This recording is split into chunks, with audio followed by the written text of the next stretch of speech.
Broken rules, broken laws. I know because I've written 3 books about the Dallas Cowboys. Pete Gent, a former Cowboy tight end, wrote a great book about life inside Don Meredith's Cowboys in the 1960s. That became a great movie called North Dallas 40. The 70s and the 80s filled with shocking incidents involving Cowboy players when America's team was known as South America's team because of the reported drug use, even though the Cowboy coach Tom Landry was known for his Christianity. Go figure.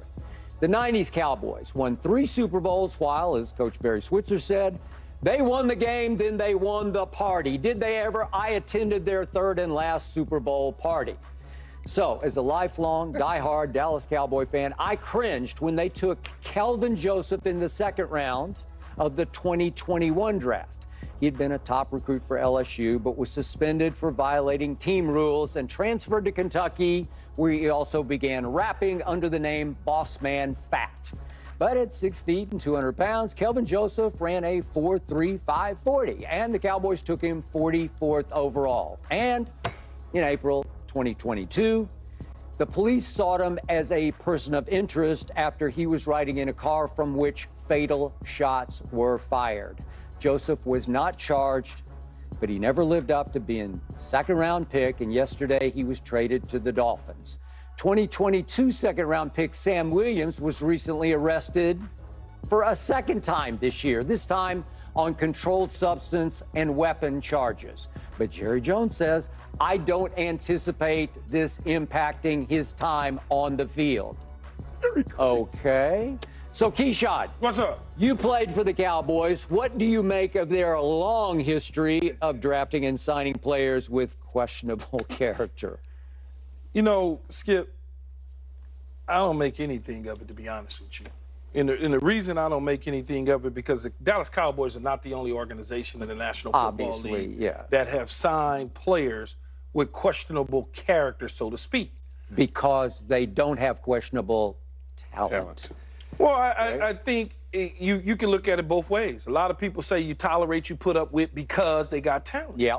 But a lot of times what happens in this society and the places that we grow up in and we live in, we surround ourselves, and I mean we as black men. Yep. Because the majority of the people that we question the character on when they're getting drafted are African-American players. Every now and then you get some foolish stuff, but for the most part, you're talking about black players that grow up in inner cities, that surround themselves with friends that they have grown up with. And you as an organization have to do your due diligence to the maximum level to find out if, in fact, it's worth the risk. You have to. Not just the Dallas Cowboys. I look at it, I was talking to Richard about it, because I remember, I look at the Seattle Seahawks and Bruce Irving, who had some issues when he got drafted out of West Virginia in the 1st round. He went on to play 12 years in the National Football League and won a Super Bowl. Or I look at Pete Carroll as a coach who has given people 2nd and 3rd opportunities that has had questionable issues along the way. Me, as the #1 overall pick from South Central LA, who you know very well, grew up extremely rough in the environment. I mean, it worked out for me pretty well. And I had all sorts of issues, but I had red flags all over the place. But Shaq Harris, who drafted me along with Dick Haley, said, those red flags, I'm okay, I know what that is. And I think when you look at it, it's a case-by-case basis in different players. Now, you look at the kid, Kelvin Joseph, out of Kentucky, you say to yourself, well, he was in a car where there was gunshots or whatever fired, but he never was charged of anything. The Dallas Cowboys did their investigating, and they felt as though it wasn't a big deal, so they drafted him. You look at Lyle Collins. This came after, actually. After the fact. But whatever. But he had question marks before then. He did.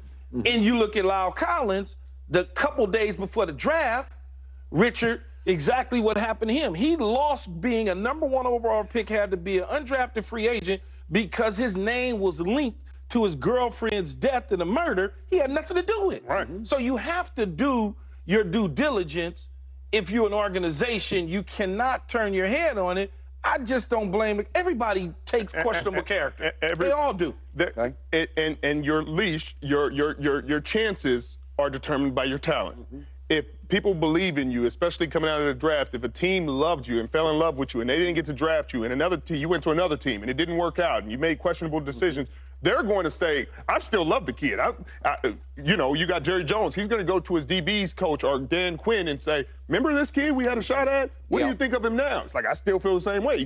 They didn't have him in the right spot or they didn't have him in the right situation. So we'll do better here. And even when they make decisions like that, he's like, hey, if we get him in this environment, he'll make better decisions. Yes. Jalen Carter, for example, is coming out of Georgia with a lot of things, a lot of question marks, a lot of red flags. The Philadelphia Eagles thought, hey, it's worth it for us to take a shot on this kid because we got a bunch of Georgia kids that he can be around that can make sure that he doesn't make those decisions in the future. Yeah, look, the game you guys played is an extremely competitive, to the point of being violent game. It requires a certain edge. And sometimes that edge can't go over the edge, but you have to take some risks on a player with some edgy background, hoping that it's Keyshawn Johnson, because if you spend enough time looking in that man's eyes, you see down in, it's the window to the soul, you look down to the bottom of your soul and you say, you know what? He's a good man. I look in your eyes and I can tell, I've spent enough time deep down in there, your heart's good, okay? So do you both have a lot of, you got a lot of edge to you.